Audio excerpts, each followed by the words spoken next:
Hi everyone. I'm here today with Rupert Hawke from Hawke Legal. As we know, there's a multitude of challenges that we're currently facing with COVID-19. Businesses across all sectors are facing those challenges. The law sector is particularly at risk. So Rupert, having been FD with Godby for 12 years, you'll have a very good insight into how law firms work. What do you see are the main challenges right now facing? Hi, Matt. Good to speak. Well, I've worked with a number of firms since then as well in my consulting business, so I've got a good experience of the sector. I think a lot of the issues in law firms, good and bad, come back to the culture. I think when we look at things like lockup, which I'm sure you'll be able to tell us a bit more about from your experiences, I think it's very important to have proper cultural controls, as I call them, in place. For example, clear reporting, what I call dusty file lists, which ensure that fee earners know exactly what their caseload is, where things haven't been worked on, where WIP is perhaps out of control. And I think that means that people or lawyers are held to account accordingly. There's no real hiding place. I think it's also very important to have a correct evaluation for work in progress. I think a lot of firms haven't got that. Certainly, I've seen examples of how important it is. Firms I've worked with to ensure that the WIP is correct.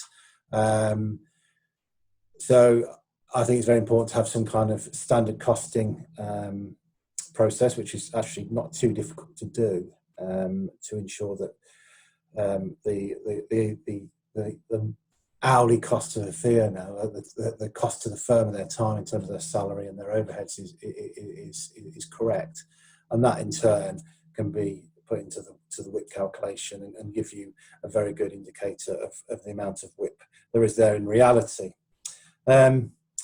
I think as well, it's very important to have a culture where fee earners are held responsible for collection of cash, not necessarily doing the chasing, but one would hope there wouldn't be much chasing involved. For example, getting money on account.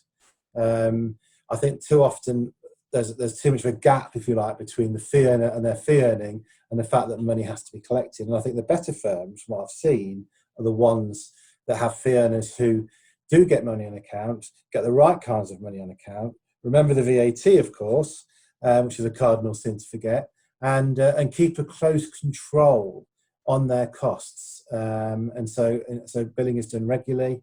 And also remember that, of course, that in most instances, when somebody comes to a law firm, it's a distress purchase, and the lawyer is there to reduce that distress and nullify that distress. And once that distress is gone, it can happen that potentially it's harder to collect that bill. So certainly getting that in, and that in turn means that that law firms lock up and WIP debtor days as well. They're all better under control, and it means that law firms don't have those working capital issues. And that in turn means that they can perform. Now we're in amazing, extraordinary times at the moment. I think all businesses, legal or otherwise, are going to obviously face huge challenges and are doing so at the moment. But I would say that I think there are some law firms, perhaps dare I say some more traditional law firms, that might be struggling particularly due to that I call that gap between the fee and the responsibility and of earning the fees and the collection of the money for those fees. So that's really how my sort of overview of the situation. I think it's very important that this thing's come along. If firms had been doing these things before this happened, in terms of these reporting, in terms of the culture of the fee, etc., they would, if they were doing it right, it means they have more working capital to survive the current crisis. So, crisis or no crisis, I think it's very important to ensure that these controls are in place put in place, understood, maintained, and then going forward used to ensure that debtor days, whip days, and lockup days, and a cumulative thing are reduced. Yeah, I certainly think certainly the more traditional law firms always face some challenges, COVID-19 or no COVID-19, in terms of their lockup controls, and particularly around the whip. And a lot of their whip isn't under as much control as it should be. Some of that is down to systems, I think. Some of that is down to just a general feeling that that's the way it's always been done. And so therefore that should continue. So what you then tend to find is that between the actual fees being run and the invoices going out the door, that could be a long period of time. And so then when it comes to collections, you're already on the back foot, because you spend quite a lot of time in actually invoicing off the fees. Then you've actually got to collect the money from the client. And the older a debt is, the more difficult it becomes to collect. So you could conceivably have several months between the fee initially being run and the actual payment coming in. So I certainly think that that's something that law firms need to be mindful of.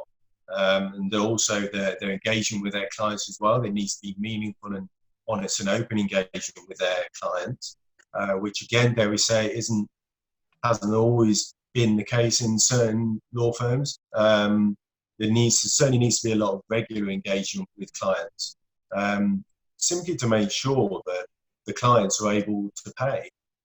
Because if you're waiting months to actually call the clients to make a payment, then it could well be that they're in a lot more financial distress then than they otherwise would be, calling a lot earlier on.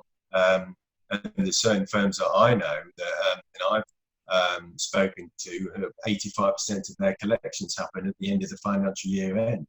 And that's simply not a case that can happen in the times that we're in. The old rules are out the window, really, and it's a case of engaging with your clients very regularly, having meaningful conversations with them to make sure that they've got the ability to pay, because again, things can change very, very rapidly. So what do you feel that, from a cultural point of view, are the main things that need to change with law firms? Well, dare I say it, I think there is quite a strong negative correlation between lawyers and a desire to get money in. Lawyers enjoy doing the law, which is quite understandable. It's what they went into.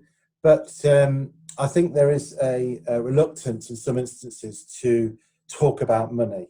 And I do feel that it'll be helpful for a lot of law firms to have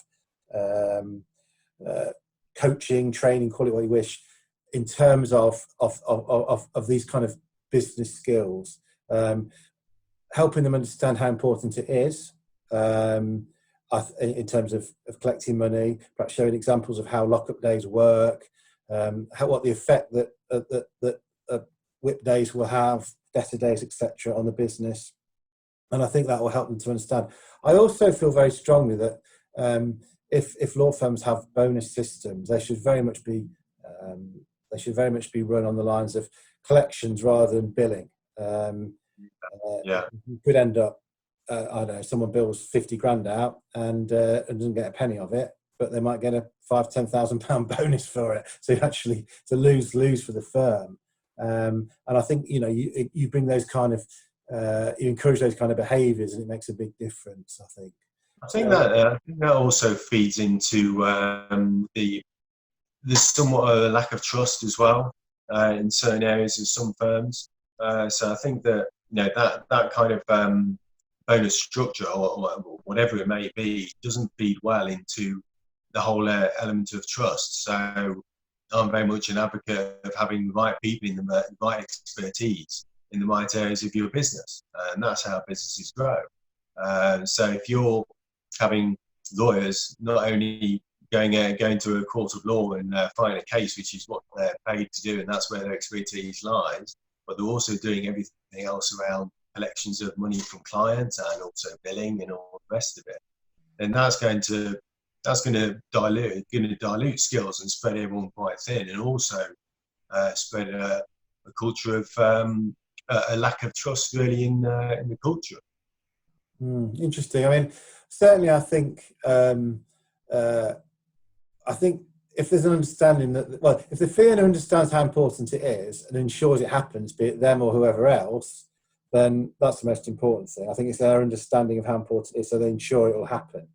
And so, I do feel there's a place for teams to measure, to perform in terms of collections, but probably most importantly to stop the habits of doing work without any money on account.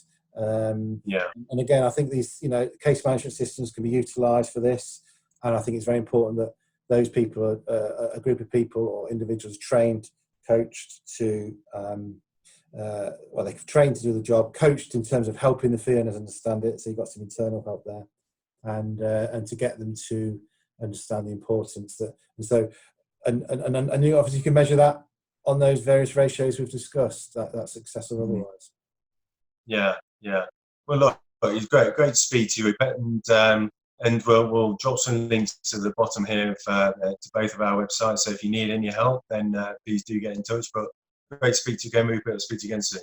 Pleasure, Matt. Take care.